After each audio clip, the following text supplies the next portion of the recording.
I'm continuing in my reading. What I'm doing in this series is to read through the entire standard works of the Church of Jesus Christ of Latter-day Saints. This consists of the Bible, the Book of Mormon, the Doctrine and Covenants, and the Pearl of Great Price.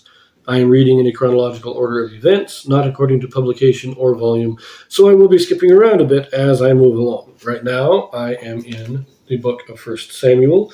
I am reading this in conjunction with some of the Psalms, of course, but right now we are at 1 Samuel chapter 11. Ammonites encamp against Israelites of Jabesh-gilead. Saul rescues them and wreaks havoc upon Ammonites. His kingship is renewed in Gilgal.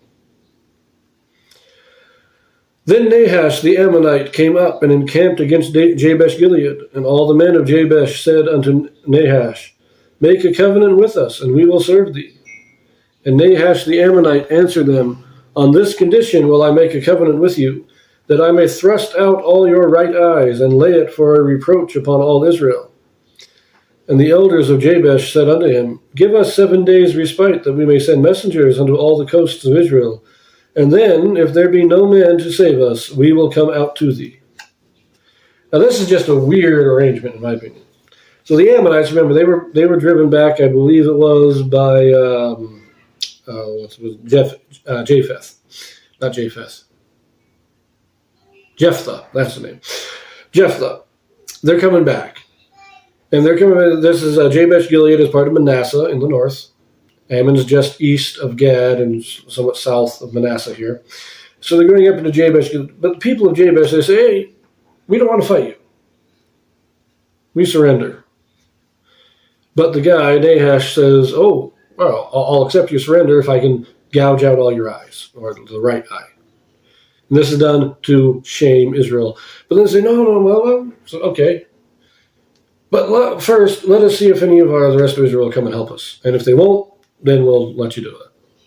This is just weird. Anyways.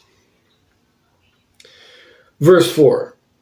Then came the messengers to Gibeah of Saul, and told the tidings in the ears of the people, and all the people lifted up their voices and wept. And behold, Saul came after the herd out of the field, and Saul said, What aileth the people that they weep? And they told him the tidings of the men of Jabesh.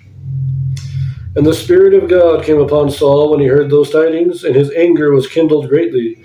And he took a yoke of oxen, and hewed them in pieces, and sent them throughout all the coasts of Israel by the hands of messengers, saying, Whosoever cometh not forth after Saul and after Samuel, so shall it be done unto his oxen.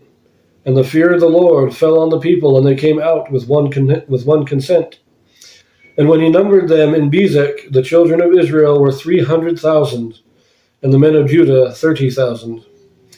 And they said unto the messengers that came, Thus shall ye say unto the men of Jabesh-gilead, Tomorrow by that time the sun be hot, ye shall have help. And the messengers came and shewed it to the men of Jabesh, and they were glad. Therefore the men of Jabesh said, Tomorrow we will come out unto you, and ye shall do with us all that seemeth good unto you. And it was so on the morrow that Saul put the people in 3 companies, and they came into the midst of the host in the morning, in the morning watch, and slew the Ammonites until the heat of the day. And it came to pass that they which remained were scattered, so that 2 of them were not left together. So Saul gets the message. And I like his threat here. He chops up some oxen and sends pieces around, and says, if you don't come help me, we're going to do the same to all your oxen. It's an interesting threat, but all the people come together. And they let Jabesh-gilead know, we're coming to your rescue. Say, the heat of the day, meaning that the hottest part of the day. This is usually just afternoon. So by that time you will have help. And so they send their message to the Ammonites when they say, come out and do with us as with us all that seemeth good unto you. That's the message that Jabesh is sending back to the Ammonites, saying, okay, tomorrow at the heat of the day, come on out and you do what you want. And in the first watch of the day, this is between 6 o'clock and 9 o'clock in the morning, Saul's army attacks, wipes out the Ammonites, says that they're scattered so much that no 2 men stayed together. There were so few of them, and they ran so frantically that no 2 people could stay together. Now that is a complete and total rout of the army. Verse 12. And the people said unto Samuel, Who is he that said, Shall Saul reign over us? Bring the men, that we may put them to death. And Saul said, There shall not a man be put to death this day, for today the Lord hath wrought salvation in Israel. Then said Samuel to the people, Come, and let us go to Gilgal, and renew the kingdom there. And all the people went to Gilgal, and there they made Saul king before the Lord in Gilgal. And there they sacrificed sacrifices of peace offerings before the Lord. And there Saul and all the men of Israel rejoiced greatly. So you may recall, after Saul was originally anointed king in Mizpah, there were a number of people who said they didn't want Saul to rule over them. And so now that Saul has proven he is able to rule, that he's able to lead the people, a bunch of guys got together and say, we should execute these guys, right? But I like Saul's answer. No, we just won a victory. God has saved Israel. We don't need to kill anybody else. Leave them alone. This is a day of celebration, not a day of retribution.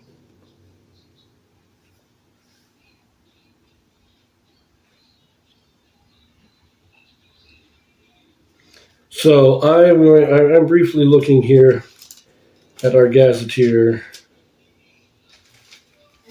I'm pretty sure Jabesh-gilead was in, 3B4 in map 3.